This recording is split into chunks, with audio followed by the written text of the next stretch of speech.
Cette formation a pour but d'être complètement opérationnelle à l'issue du stage, donc à l'issue des 2 jours de formation.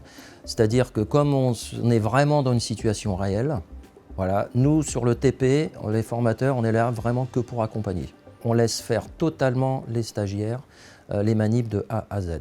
On part vraiment de la base, de l'adressage, le pourquoi, le comment, les masques. On pose vraiment tout pour que l'installateur devienne autonome s'il a à utiliser donc son PC et mettre en place des adresses IP. On va attendre, son algorithme va faire qu'à un moment donné, ça va monter toute la source du début. En termes de travaux pratiques, l'originalité réside dans le fait que les stagiaires vont être en situation entièrement réelle, puisqu'on va avoir de véritables bornes de recharge sur le site.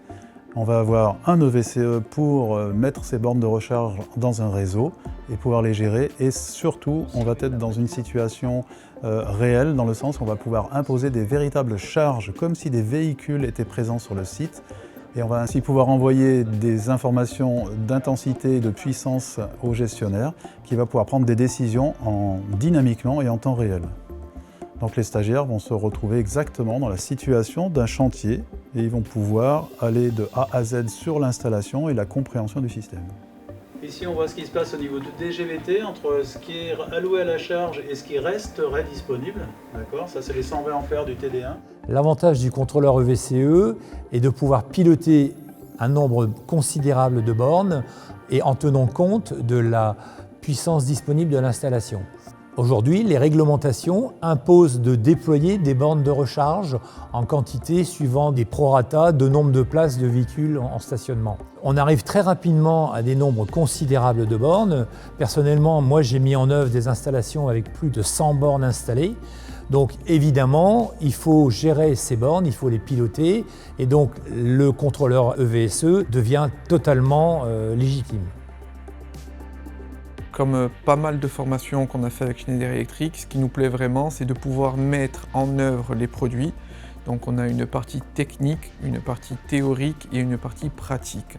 Et donc c'est vraiment de pouvoir mettre les mains dans les produits, les adapter, les mises en service et vraiment d'arriver au bout du produit. Donc on est vraiment en situation réelle. On apprécie le côté simulation, donc le fait de pouvoir programmer les bornes pour les mettre en réseau et pour pouvoir les piloter par la suite, mais aussi cette possibilité de simuler justement par le soft et le simulateur qui a été développé pour justement faire évoluer les consignes de courant demandées par les différents véhicules. Donc le matériel qui est proposé permet d'avoir une belle projection.